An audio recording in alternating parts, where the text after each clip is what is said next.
Okay, guys, so just like to welcome everybody back to episode 4 of Bones and Stones.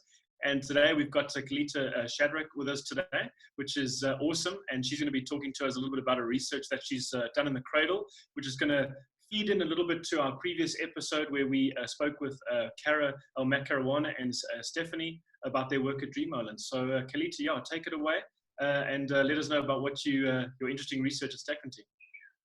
Okay, awesome. Firstly, thank you guys so much for this opportunity to talk about something that's really exciting to me.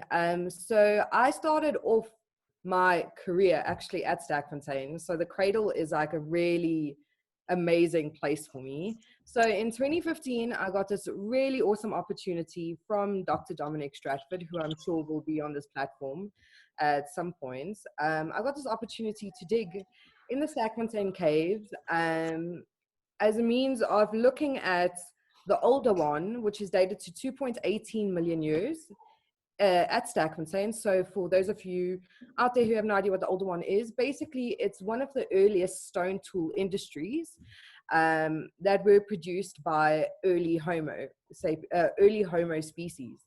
And so, yeah, I got this opportunity to dig 38 meters underground. And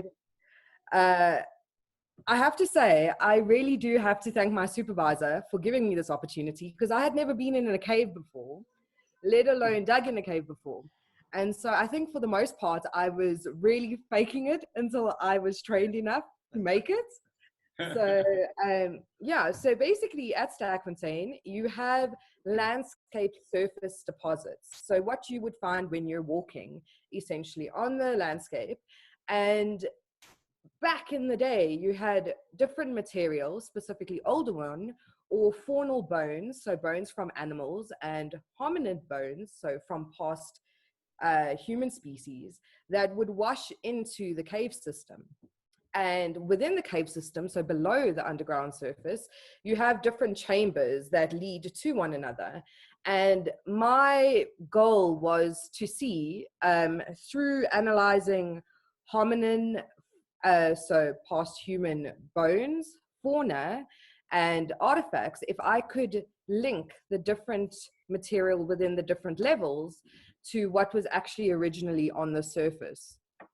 And so this was based on a hypothesis proposed by Dr. Dominic Stratford in 2011, that there was this older one material that had filtered to the deepest part of the caves from the top deposit called Member 5 East, filtered down a 12-meter vertical shaft into another chamber called the Name Chamber, and thereafter filtered into the bottom of the caves.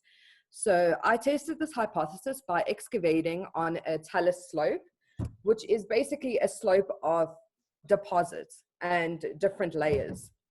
And it was probably the scariest thing I've ever done in my life, to be honest.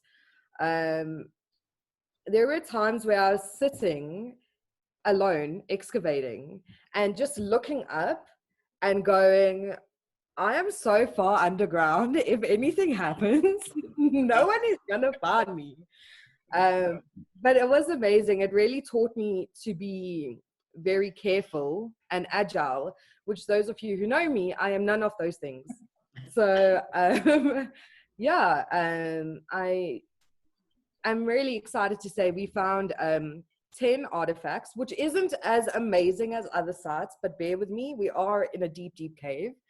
10 artifacts which were analyzed as older one, analyzed and suggested to be older one rather, and 4 really cool hominin fossils that were recovered, stratigraphically associated with those artifacts. And that was published in 2015. And Matt Caruana, I think you scanned those and your name's on that paper. And then the rest of the fossils were analyzed in 2018 and were described as early Homo. So it was really cool as well, because the animal material that we found, such as equus, which is like an ancient horse type thing. Fauna is not my speciality, by the way, so I apologize for anyone I've offended in saying it like that. but that's specifically been restricted to the uppermost Member 5 East landscape deposits. And we found it in the excavation I dug, which is a direct link to the overlying deposits. So that was pretty cool, yeah. And it's not bad spending a year of your life next to an underground lake, with occasional visits from tourists and listening to the crazy stories they have to say, not realizing there's just this lonely person in a hole right underneath them. But yeah, that's basically the journey. And so we can confirm that the older one, which originated from the landscape surface, is also found in the deepest parts of the caves as well. Got so many questions that I'm thinking about at the moment. I mean, it really is an awesome study. I mean, just in terms of your excavation location, I remember a couple of years after you finished your honors, we were in the cradle, I think, doing a field school for the BITS undergrads. And we walked past your excavation location. I remember how steep that Taylor slope was. So the fact that you survived that is amazing. But It's actually more I that the mean, your excavation was part. very but tourist path. So you had people coming and asking you questions about your excavation. You mentioned that you. What was that interaction like? Because the cradle is such an important landscape, and lots of international tourists come to see it, as well as locals. Yeah, no, definitely. So a lot of the tourists didn't see me until they were basically right above me, and the field guides pointed out that there was indeed a researcher in the giant hole below them. And a lot of people, to be honest, a lot of the questions were, "What are you doing down there?"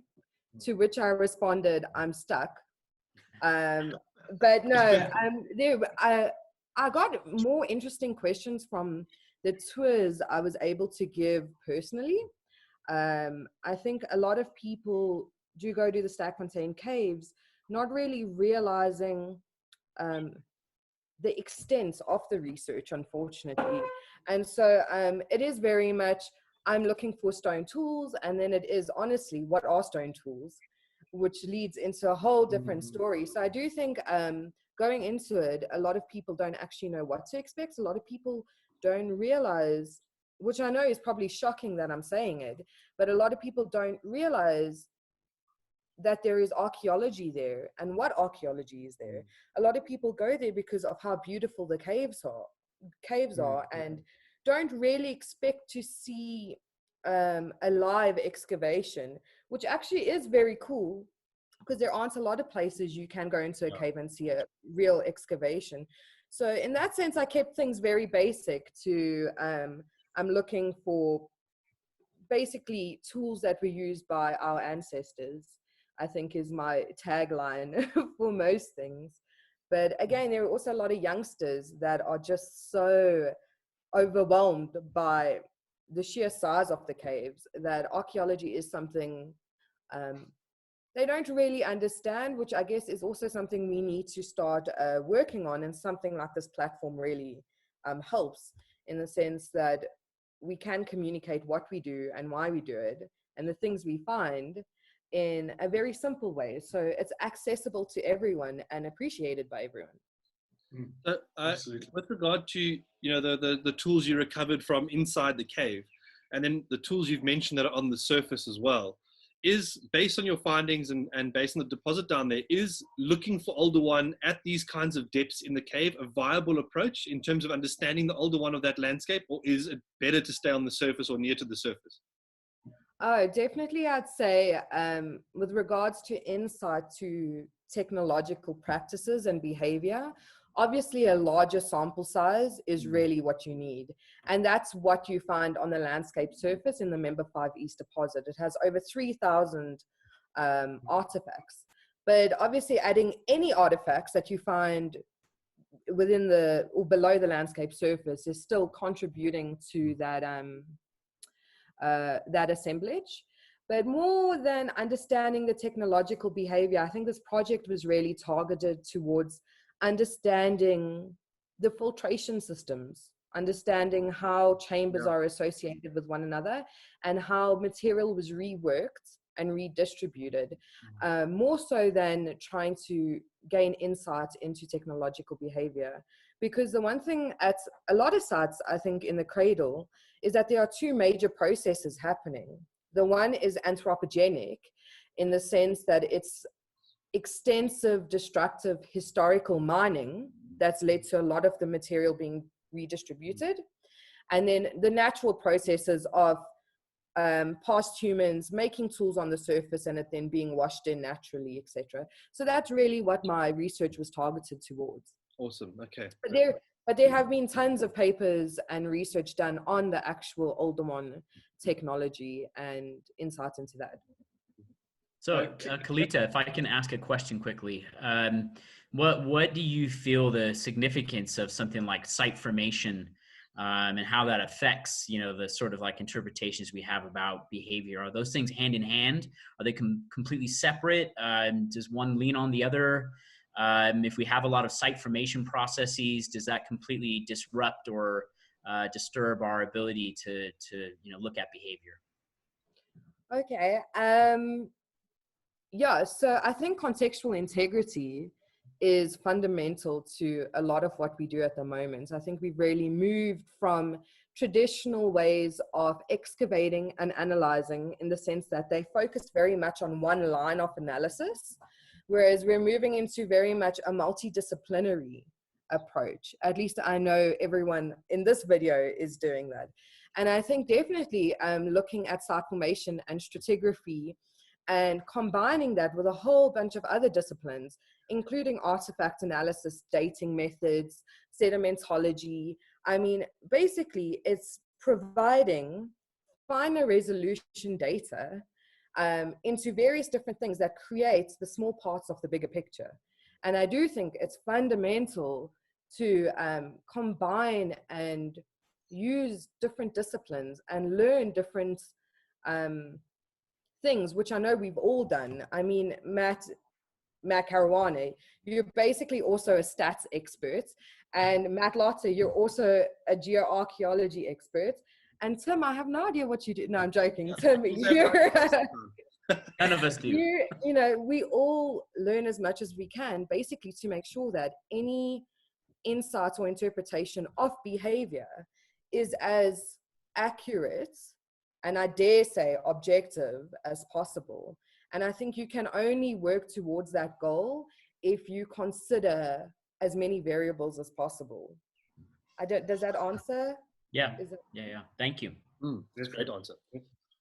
Okay, great. Well, I think we pretty much bang on with the time and stuff. Sorry, Tim, you got a question? One quick question. Sorry, Kelita.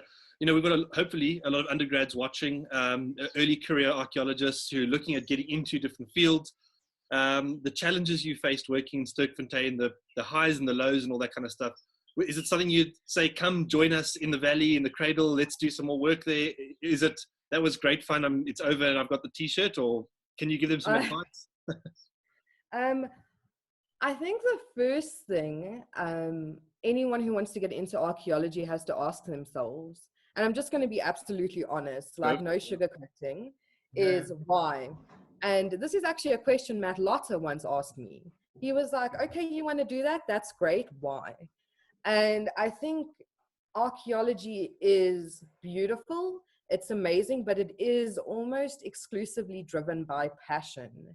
I think there's a lot of things globally and especially in South Africa that we lack with regards to resource availability and funding. And so if you are prepared to be a youngster and fight really hard against a lot of other people and a lot of things that, are basically going to push you away from your passion, if you're prepared to fight against those things, I think 100% archaeology is something you should go into. If you're really curious and you're excited to learn about people and places, I think 100% it's something you should do. And the cradle is a beautiful place, but it's not the only place. I'm fortunate enough to have worked in a lot of other places, as have all of you. And it's not the only place in South Africa. It's a significant part of our archaeological record, but there are opportunities for youngsters everywhere. And I'm happy if anyone wants to send me an email to put them into, contact with people they can potentially work with or look into projects with. But yeah, I'd say absolutely go for it. But it is not the easiest career to be in, to be honest. I think one thing that all three of us would definitely agree on, Kelita, for you, is the fact that you don't have a shortage of passion. That's for sure. Yeah. So, thank you. Absolutely not. So thanks very much. We really appreciate your time today and coming to chat with us and stuff. You were a little bit uncertain about what Tim does in terms of research, but we definitely No, Tim, I was joking. He's been growing his hair and growing his beard. That's right. So anyways, but yeah, Kelita, thanks again. We really appreciate it. And I'm sure we'll have you again sometime soon in the future, maybe talking about your master's research and what you're doing with your PhD as well. So we'll see how we go. Cool. Thank you so much. Thanks very much for joining us. Okay.